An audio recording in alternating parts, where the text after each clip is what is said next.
Wrong with that. This is New Orleans after all. Inside is where you'll want to be. Outside the storm, inside music. And in the interest of expediency, I do apologize. I'm trying to dodge between two different thunderstorms, and I will have to begin immediately. So if you'd like to hear Hurricane Katrina, please make your way outside right now. If not, the music will be playing inside.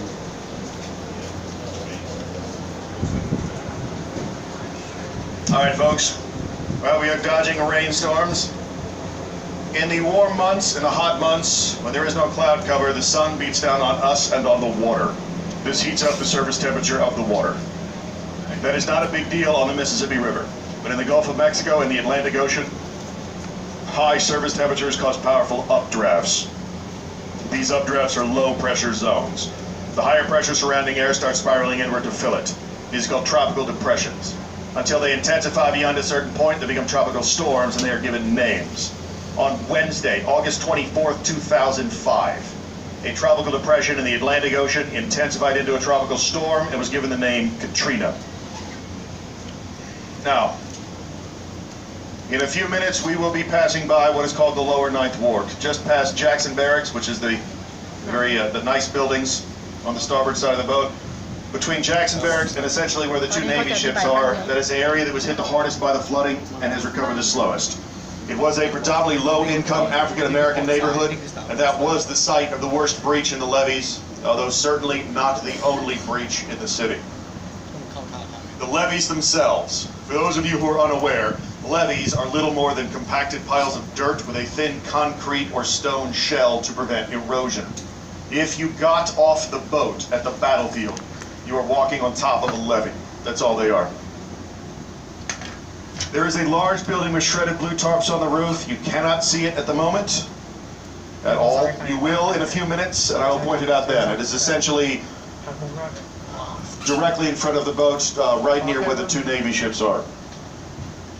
For now, that was a high school, Holy Cross High School. It has since been abandoned. They have chosen not to rebuild it or repair it. The blue tarps themselves are a remnant of essentially the only thing that FEMA did correctly. FEMA, for you international visitors, is the Federal Emergency Management Agency. And the story behind the blue tarps is simple. After the storm, the damage to the roofs of New Orleans was so widespread and ubiquitous that it was going to take many, many years to repair them all. In the meantime, heavily damaged roofs would allow huge amounts of rainwater inside the buildings themselves. This would rot out the internal structures, making them uninhabitable and condemned rather than simply in need of a repaired roof. To prevent this from happening, FEMA distributed blue tarps all across the city. It was very effective, and it prevented the situation from becoming even worse than it was. There was a time here in New Orleans when those blue tarps were on almost every single block. On many, many blocks, they were on every building. Now, 12, almost 13 years later, the repairs to the city have progressed to the point where there are no more blue tarps in New Orleans. Not from FEMA, not covering up Katrina damage. Holy Cross is the last one. It is the last Katrina damaged roof still tarped over with the blue FEMA tarps and awaiting repair. It stands on the side of the river as an anachronism, something out of its own time. It is an unintentional monument to the way things were after the storm. The waterway just past Holy Cross is the Industrial Canal. That is a shortcut to the Gulf of Mexico, once used by international shipping. And that was the site of the worst breach in the levees, although, again, certainly not the only breach in the city. And that will be the last physical thing that I will be describing or pointing out. With the exception, of course, of Holy Cross, once it comes into better view, which is going to take about 15 minutes or so. On Saturday, August 27th, Katrina becomes a Category 3 storm. All of the models indicated that it would continue to gain considerable strength and then strike at or near New Orleans. So, at 9 o'clock in the morning on Saturday, a voluntary evacuation order was issued. You should leave, but you don't have to, along with the following warning. Areas affected by the storm will remain uninhabitable for weeks, perhaps longer. At least 1/2 of all well-built structures will suffer roof or wall failure. Persons, pets, and livestock exposed to the wind will face certain death if struck. Airborne disease will be widespread. Water shortages will make human suffering unimaginable by modern standards. That night, after midnight, Katrina becomes a Category 4 storm. By 7 a.m. Sunday morning, it is a Category 5 hurricane with sustained winds in excess of 160 miles per hour and gusting much, much higher. So, at 9 o'clock in the morning on Sunday, a mandatory evacuation order was issued. Non-optional, you must leave. This is the first of its kind in 140 years. The last time a major American city had been issued a mandatory evacuation order was Atlanta, Georgia, during the Civil War. Approximately 1.2 million people left southern Louisiana and New Orleans. About 100,000 stayed. Some stayed because they had nowhere else to go. Some stayed because they had no way to get anywhere else. Many stayed because they were simply stubborn and just refused to leave. My aunt and uncle were two of the stubborn ones. They could have left New Orleans, they simply refused to do so.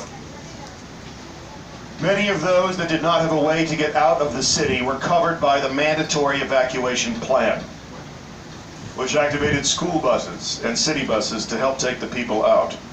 Unfortunately, the voluntary evacuation order issued 24 hours before had released all city employees. So the bus drivers had left with their families. When called up to service under the mandatory evacuation plan, most of them were hundreds of miles away. The buses remained empty and unused here in the city. Approximately 10,000 people went to the shelter of last resort. They went to the Superdome, where there was food and water for those 10,000. This was provided by FEMA, and it was intended to last for 2 days.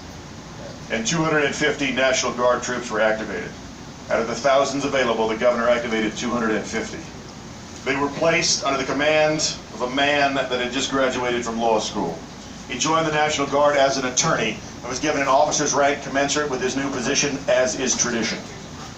As the highest ranking officer in the Superdome, he was placed in command, having never led men on or off the field.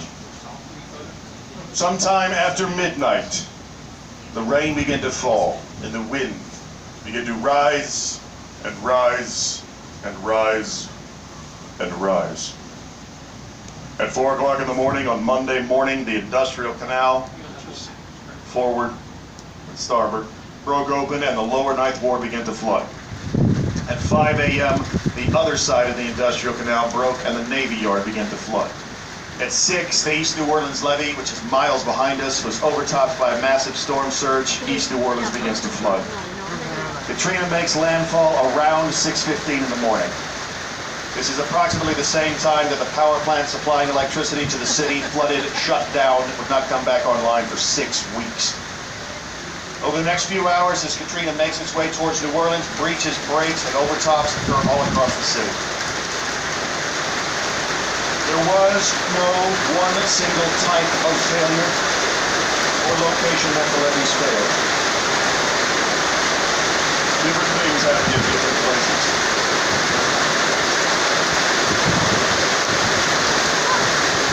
Mày đây anh. Mày xe đây anh. Fort Woods Canal, the levee that was at the top of the levee break. New Orleans Canal is unfinished.ระวังปลิวหายนะ Gate leaves the unfinished portion that broke open. The worst breach by far, no comparison, was that leading to the lower Ninth Ward.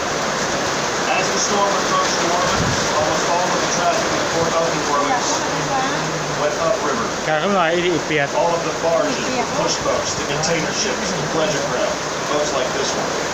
This boat actually went just past Baton Rouge. You don't have to go far. They all went upriver ahead of the storm, almost all. At least one barge was left in the city, left in the industrial canal. When the winds began to rise and the waves began to rock, it broke free of its lines. And hundreds of thousands of pounds of metal began slamming like a battering ram against the dirt pile and the 1 inch of concrete protecting the lower Ninth Ward. The barge punches through. The water begins to rush inward. The inrushing water further erodes the breach, widening it. By the time the erosion had finished, that break in the levees was 400 feet long. Katrina passes New Orleans a little before 10 o'clock in the morning on Monday morning, and the wind begins to die very quickly, but the damage has been done. In 1.5 dozen places across the city, the levee system has failed in some way. The wind is dying, but the water is rising. Most people in the rapidly flooding areas did not realize that they were in a flood until it was too late. The reason being, if you're in a Category 5 hurricane, or any strong hurricane, you do not stand next to a glass window and look outside. It is far too dangerous. You've got plywood over the windows, or at the very, very least, multiple layers of cardboard. People are in the center of their homes, away from potentially deadly flying glass. They are aware that they are in a flood when the water's coming in under the doors. At that point, it is too late to leave your home. New Orleans houses are almost all raised. By the time the water's coming in under the doors, it is at least 2 feet deep outside. The flooding is coming from a point source, or sources, which means that the water itself is moving very quickly. You cannot step into 2 feet of fast-moving, debris-filled water and survive, even if the wind has died down to non-lethal levels. So the people of New Orleans, trapped by the rising water, went the only direction that they could. They went up. They went to their second floor if they had it. They went to their attics if they didn't. Many, many thousands of men, women, and children in the city survived because of 6 words. That is a literal statement. Those 6 words are, keep an axe in your attic. Since 1965, it has been standard hurricane preparation in the low-lying areas of New Orleans to keep an axe in your attic. Many of those axes have been placed there years, if not decades before, and never ทอดทั้งคาออก touched. And now, as the water rises, the people retreat into their attics. มันนั้นออกไม่ได้ The water continues to rise into the attics, trapping them there and rising still. Those that had axes had the ability to cut their way to their own roofs and escape the rising water. Those that didn't. That was why whenever you saw pictures or video of people stranded on rooftops after Hurricane Katrina, there was almost always a large hole in the roof. That was not storm damage. That was an escape hole. And that was Monday. On Tuesday, the first federal responders showed up, the Coast Guard. They came in big helicopters and little boats. They lowered harnesses for the men and the women and baskets for the children. They took people off of rooftops and off of balconies and onto dry land. The other group of rescuers were the locals themselves. They are nicknamed the Cajun Navy. They came out of their own little boats, in rowboats and skiffs, kayaks and canoes, and makeshift rafts, anything that would float. And they waded and they rowed into water that was still rising, into water that would continue to rise until the middle of the day on Wednesday, when 80% of Orleans Parish will be underwater. And they too took people off of rooftops and off of balconies and onto dry land. But where would you take them? New Orleans is surrounded by water. To the south, there is nothing but swamps. You cannot go east. The bridges are heavily damaged and impassable. To the north are the massive lakes and the one bridge across, the causeway. If you have a vehicle that can drive through deep water, you can get out that way. If you don't, or your vehicle is underwater, it is a 22-mile walk. 22 miles of baking concrete in the August sun with no shelter, no shade, no water. To the west is Baton Rouge. The highways and the bridges leading directly out of the city were washed over. Again, if you had a vehicle, maybe you could find your way on the west bank, on the opposite shore. Without a vehicle to get to Baton Rouge on the west bank at this point was an 80-mile maze.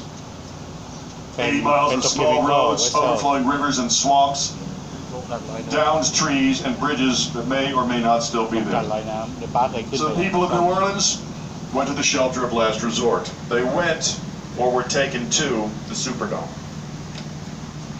40,000 people went. Where there was food and water for 10,000. Where there was no electricity and there was no running water. No running water does not just mean you're going to be thirsty. It means there are no toilets for 40,000 people. Things got very bad very quickly. Another 10,000 went to the convention center as overflow, where conditions were similar, although not quite as bad. On Tuesday, martial law was declared, and the looting began. Across the city, on an aggregate scale, much of what was taken was simply food and water. This is because, under the terms of martial law, you are authorized to take survival materials. That means food, water, diapers. My uncle was actually involved with a police station, emptying out a grocery store completely and taking everything to the Superdome. He only made one trip himself because the rumor had already begun to spread, which he later confirmed. Do not go to the Superdome. The National Guard will not let you leave.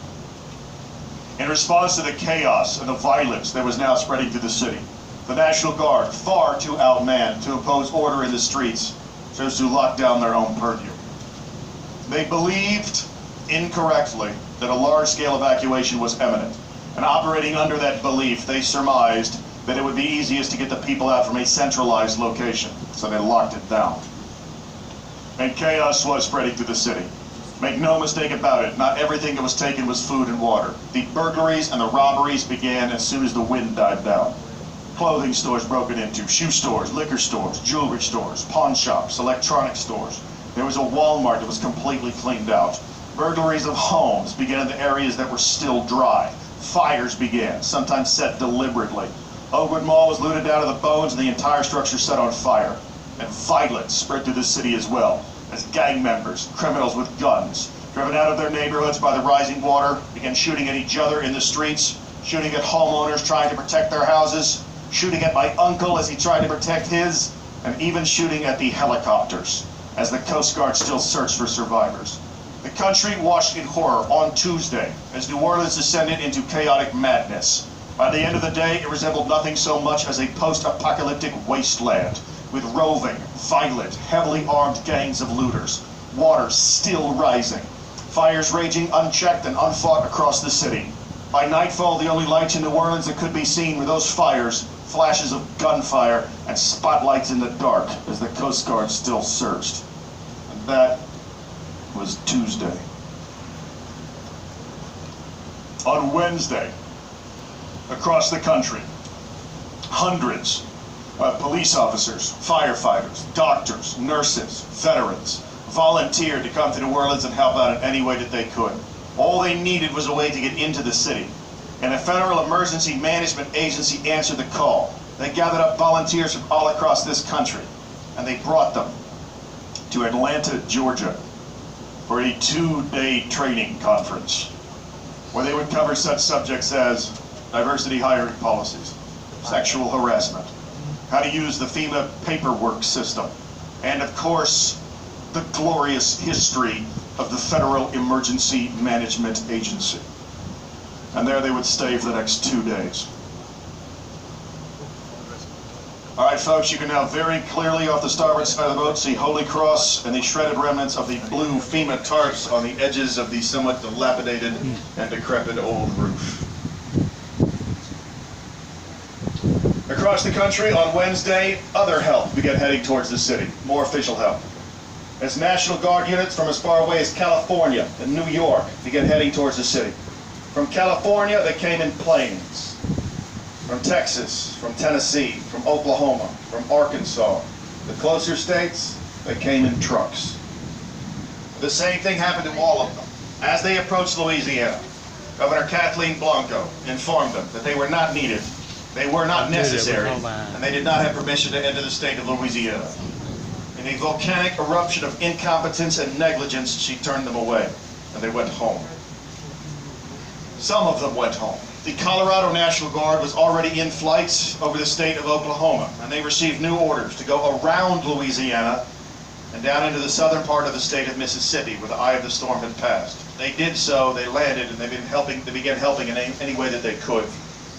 The Texas National Guard had almost been completely and fully mobilized by the governor of Texas. And he told them, do not return to your bases. And instead, he sent them to the eastern side of the city of Houston, near the border between Texas and Louisiana. They began stacking up and awaiting permission to enter the state. Here in the city, the Louisiana National Guard, still only 250 strong, began to evacuate one of the hospitals, Memorial Hospital. They organized the doctors, the nurses, and the patients. But as they began exiting the building, gunshots were heard somewhere in the neighborhood around the hospital itself. The National Guard did not attempt to locate the gunmen. They did not attempt to form a defensive perimeter. They simply got in their trucks and they drove away. The doctors, nurses, and patients went back into the hospital where there was no running water and the generators were failing. Memorial Hospital, Memorial Health Center was not evacuated. As a U.S. Army veteran, I find that not just unconscionable and cowardly, I think it should be worthy of court-martial. The National Guard then sent 3 busloads of people across the Mississippi River Bridge, because by Wednesday, the water has finally stopped rising, and a way out of the city was found on the west bank. You take the main bridge across the river. Once across the river, small roads, 30 miles up. You've got to wind your way through some rural areas and some overflowing swamps, but you can make it. There is another bridge 30 miles away. If you take that one back across the river, you have now bypassed all of the washed out portions of the highway. From there, it is a straight, clean, and unobstructed shot to Baton Rouge on a raised highway through a massive swamp. You cannot get off the highway until you get to Baton Rouge, but once you do, you can go anywhere in the country. But when they reached the end of that first bridge, they had to pass through a township called Gretna, and the Gretna Sheriff's Department, understandably, yes, but not excusably, fearful of the chaos, the looting, and the violence that had spread to the city, had barricaded the bridge. As they approached the barricade, this is 2 busloads of tourists like yourselves that did not find a way out of New Orleans in time, and 1 busload of residents, the elderly from Toro Hospital first. As they approached the barricade with the National Guard, the Sheriff's Department pulled out their weapons and opened fire, turning them back to the city. The way is shut. And that was Wednesday. On Thursday, Canada arrives. The Royal Canadian Mounted Police put together a convoy of trucks with massive wheels that could drive through anything. They loaded these trucks with food and water. And then, in order to avoid bureaucratic red tape, they did not tell the superiors of Ottawa what they were planning to do. They did not ask the United States permission. They certainly didn't let the governor know they were coming. They crossed the international border and they drove south for almost 2 days. They arrived in New Orleans in the pre-dawn hours of Thursday with no fanfare and no advance notice. They drove in through the north across the causeway, because if you have a military-grade truck with 4-foot wheels, you can drive in that way, no problem. They began distributing food and water to anyone that needed it.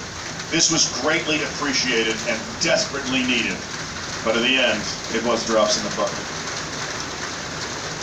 On Thursday, FEMA Director Michael Brown gives an interview where he tries to defend the fact that it took 36 hours to get a massive airdrop of food and water to Indonesia after the tsunami several months before. The same has not been done for New Orleans after 4 days. Indonesia, by the way, is where the 2 Navy ships were with all of their supplies. After the tsunami devastated Indonesia, President Bush sent the ships down to provide humanitarian relief. So they took all their food, their water, their medical supplies, blankets, and shelters. And they had been down there for about 6 or 7 months by the time Katrina hit.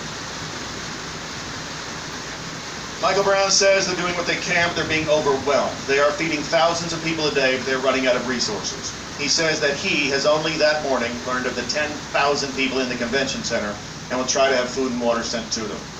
Soledad O'Brien responds, "How can that possibly be true? My 23-year-old intern sitting behind a desk in New York City knows more about the situation on the ground in New Orleans than you do. Your people have been there for 5 days. We have been reporting this story for 5 days. FEMA has been in the city since before the storm. You were the ones that set up the Superdome in the first place. How is it possible that you only this morning learned of the 10,000 people in the convention center? This is your job." He responds, and I quote, "I'm very busy and I don't watch the news." Michael Brown's experience before running the Federal Emergency Management Administration was to breed Arabian horses and organize press events for a lobbying association. At the end of the day, on Thursday, the now disgraced and imprisoned for a decade on federal corruption charges, Mayor Ray Nagin, goes on national television and begins to cry. "Where are you? We are dying. We need help." And that was Thursday. On Friday, help arrives. Help arrived in the form of the 82nd Airborne Division, mobilized out of Fort Bragg, North Carolina. They are placed under the command of a man named Lieutenant General, that's a 3-star, Russell Honore. A native of southern Louisiana, General Honore understood the people and the terrain. Much, much more important how hurricanes affect terrain. 6 foot tall and skinny, because of his distinctive drawl when he spoke, a slight swagger when he walked, and a cigar that never seemed to leave his mouth, he was nicknamed the Black John Wayne. They said of General Honore that he hit the ground in New Orleans, he started screaming, and that was the moment that things started to happen. That is absolutely not true. General Honore did not wait to get to New Orleans before he started making things happen. Before his feet left the ground in North Carolina, he had ordered convoys of food and water to begin crossing hurricane-affected areas for immediate distribution. He contacted Fort Hood in Texas, Fort Benning in Georgia, Fort Sill in Oklahoma, and he asked them to do the same thing. They do. He then contacted the Navy, and he asked them to start sending relief ships full of supplies straight up the Mississippi River. They do. He then contacted the Air Force, and he asked them to fly over the hurricane-affected terrain and provide him with high-resolution photographs so that he could start making his evacuation plans immediately. They do. He then contacted the State Department, and he asked them to contact any foreign ships in the Gulf of Mexico that were willing to offer supplies, manpower, or simply empty berth space to help get the people out. They do. Mexico and China respond immediately. When he's in the air, General Honore and his staff are going through pictures of the terrain provided by the Air Force to determine the routes that are available for the convoys that are already rolling towards the city. They went through pictures of the city to determine where the water is, where the people are, where the distribution centers can be, or where the exit points will be. He told the Signal Corps to reestablish communications within the city and the logistics boys to start purifying and distributing water as soon as they hit the ground. Then, General Honore lands in New Orleans. He started screaming and things continued to happen. The 82nd Airborne hit this city hard, highly trained, highly disciplined, very professional young men. The chaos in the streets ended. The looting of non-survival materials stopped. The gang members and the criminals with guns put them down, except in a few cases where they refused to do so, and they were put down. And a special unit was sent across the Mississippi River Bridge. And when they reached the Gretna Barricade, the Sheriff's Department decided that shooting at unarmed civilians and the National Guard was one thing, but they were not going to engage in a gun battle with the United States of America's 82nd Airborne Division. Staring down the barrels of M16s and M4s, there was a very, very tense moment that almost went very, very bad when one of the sheriffs pointed his pistol directly at the captain trying to talk to them. And the airborne rangers went from 0 to 100 miles an hour in about a quarter of a second. But in the end, no shots were fired. The sheriffs lowered their weapons, they dismantled the barricade, and they opened the best way out of the city. And the convoys began rolling immediately. It took General Honore and the 82nd 24 hours to evacuate the entire convention center and the Superdome. 50,000 people. After 5 days, they did it in one. รอตั้ง5 วัน And the people went by bus and by military trucks, by commercial flight and C-130 aircraft. They went to Washington State, to Maine, Florida, California, and every state in between. No state took more than Texas, no city more than Houston. They went to hotels and motels, to summer camps, to school gymnasiums, to churches and private citizens' homes who simply opened their doors to strangers. And General Honore issued a new evacuation order. If you are not actively part of the cleanup effort, you must leave. My aunt left then. My uncle did not. He is a retired Army chaplain with extensive and comprehensive knowledge of the city. And he spent the next few weeks assisting the 82nd in search and rescue operations, as well as performing last rites. The city emptied as the people dispersed. But the soul of the city survived. Out of the night that covers me, black is the pit from pole to pole, I thank whatever gods may be for my unconquerable soul. In the fell clutch of circumstance, I have not winced nor cried aloud. Under the bludgeonings of fate, my head is bloody but unbowed. It matters not how straight the gate or charged with punishments the scroll. I am the master of my fate. I am the captain of my soul. So the soul of the city survived. There was one bar left open in the French Quarter for the soldiers, and 2 musicians there played music every single night. So that here in New Orleans, no matter how bad it got, the music never stopped. It took 6 weeks to get the water out of the city. When the levees are finally repaired and the water drained out, General Honore lifted the evacuation order, and the people began to return. The first wave of people to come to New Orleans were volunteers. They came from every state in this country and from countries all over the world. They came with tools in their hands or just their hands, with skills or just a willingness to work. I was down here in December for Christmas break when I was in law school. No tools, no skills. And I was put to work tearing out rotten drywall from a single house that could be saved. And we did. We saved that house. As the federal aid, state aid, international donations, private charities, churches, personal gifts, and finally in the end, private investment poured back into the city, there was a wave of demand for skilled and unskilled labor. And the people of New Orleans came back to tear down, to clean up, and rebuild. Despite the predictions of some in the halls of power that the city had drowned, that the people would never return, they came back so quickly that AT&T, Verizon, and the other telecom companies could not keep up with demand. No matter how fast they put up new cell phone towers, it wasn't fast enough. The people came back faster, and then faster, and faster still. And so for months, it was impossible to use your cell phone as a cell phone. With landline service still sketchy all across the city, not enough bandwidth for anyone to actually make a phone call, everyone in the city learned how to text to communicate. Everyone. Because for about 6 months, it was literally the only way to do it. My 80-year-old grandparents came back to this city in November, just 2 weeks after the evacuation order was lifted, and they sent out a text message to my entire family, saying that they had a new phone with big buttons. They've learned how to text, and this is how they're going to be communicating from now on. It was a good day. Until a few hours later, when it became obvious that now that my grandparents had learned how to text, they simply were not going to stop doing it. In January, the schools reopened and the children returned. That spring, there was a discussion about whether or not to even have Mardi Gras. And it was decided that this city that's gone through fires and floods, disease and war, a city that was French, then Spanish, then French, then American, ในเทศกาลที่พูดถึงบริการ would not be bowed by another storm. Mardi Gras was held and the people celebrated. Later, the Superdome, fully cleaned up, repaired, and reopened, housed the NCAA football championship. And the local favorite, the LSU Tigers, won that game, becoming national champions here in the city, and the people celebrated. But that was nothing compared to what happened later, when for the first time in this city's history, the Saints went marching in and won the Super Bowl, and the city exploded. This was much more than a football game. It was a hell of a lot more than a sporting event. It was a symbol, a rallying cry. Even at that point, at that point, 85-year-old grandmother, who had never watched a football game on television in her entire life, became a half-crazy Saints fan.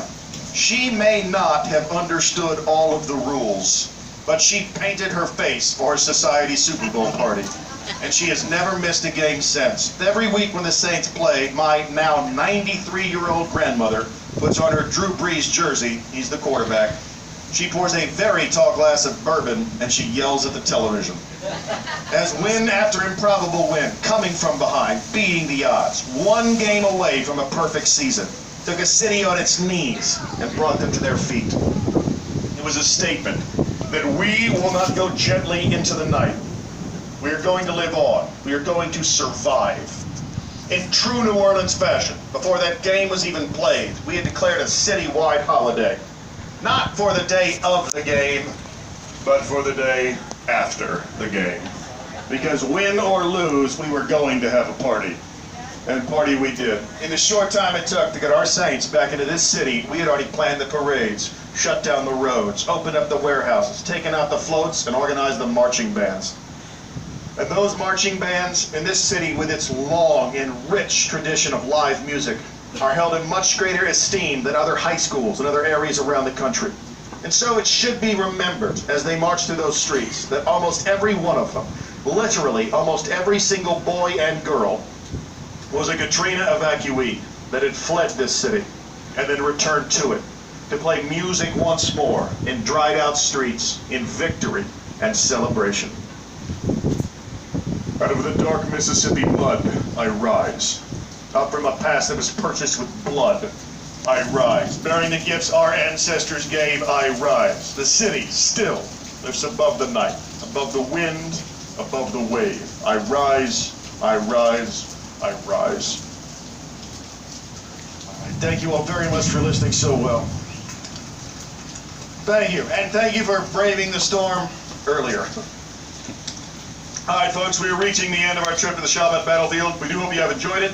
If you did, please give us a good review on Yelp, TripAdvisor, Google, whatever it is you choose to use.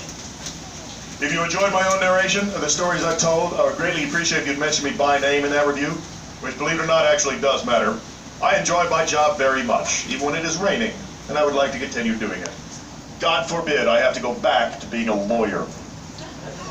My name is Charles, like the King of Spain that did once rule this colony, and the kings and princes of Great Britain, which bloody well did not. My name is Charles. I'd like to give you all a few good quick tips about the city. If you'd like to learn more about Hurricane Katrina, there's an excellent museum in Jackson Square. Above that, on the second floor of the same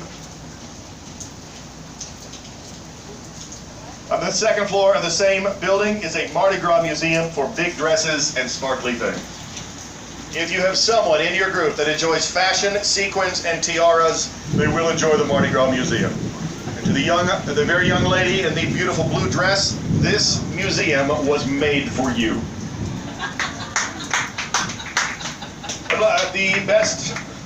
The World War II Museum is excellent and world-renowned, although fair warning, it is very, very large.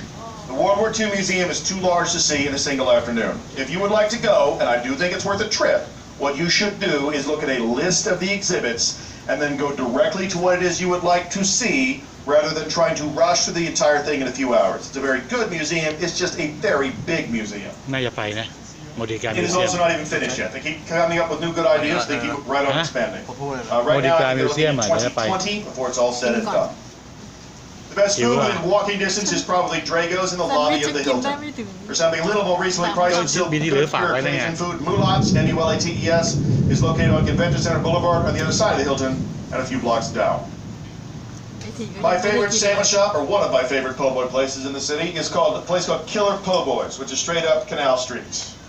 They do not serve the traditional style po' boys. They serve a kind of a unique take, a new take on po' boys. They've got a goat, pork belly, they've got a salmon. They even have a cauliflower po' boy for the vegans and the vegetarians, if you have chosen to come to New Orleans and not eat.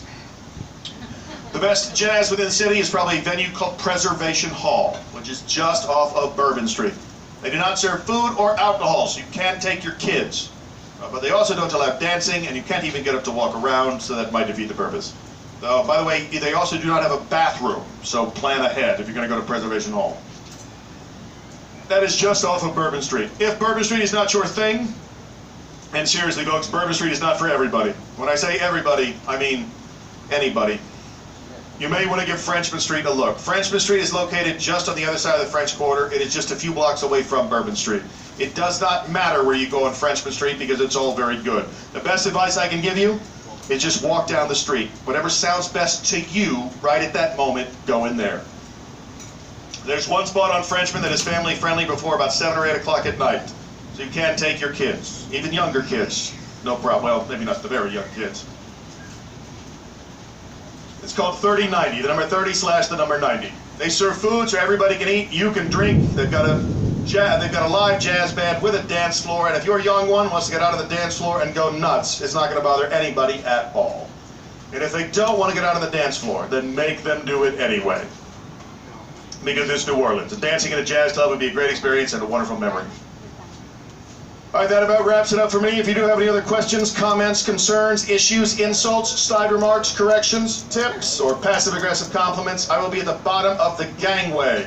If you want to shake my hand, that's great. If not, oh yeah, one more thing. I was told by a group of 10-year-olds that their favorite thing to do in all of New Orleans was the insectarium. I have not been there myself, but this was the greatest thing they'd ever experienced.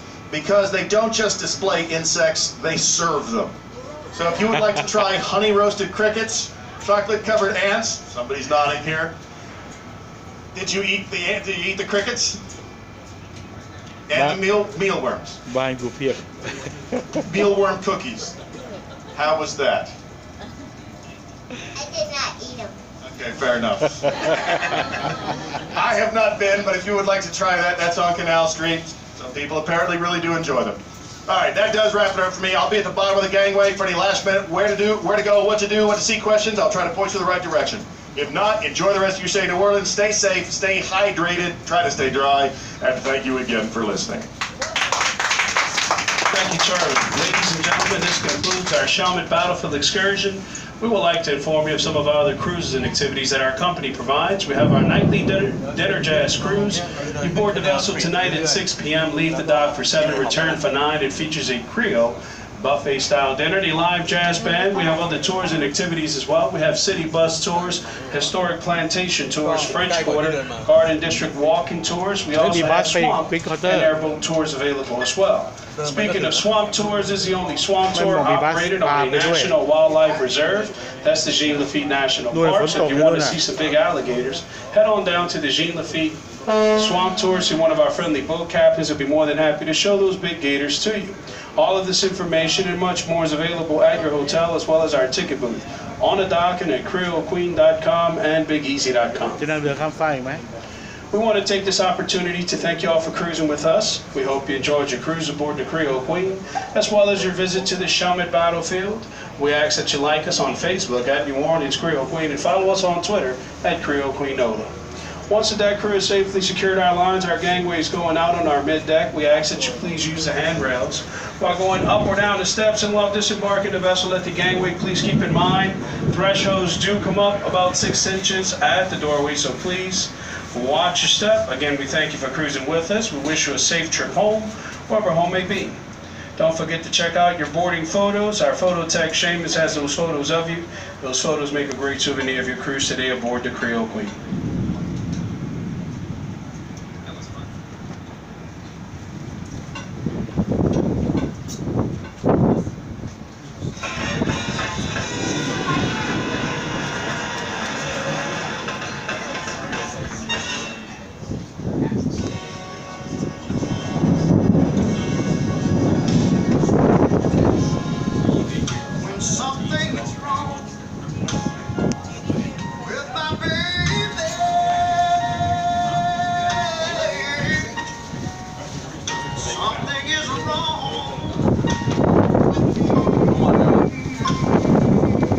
ใช่ไหมก็นี่ไงบริการ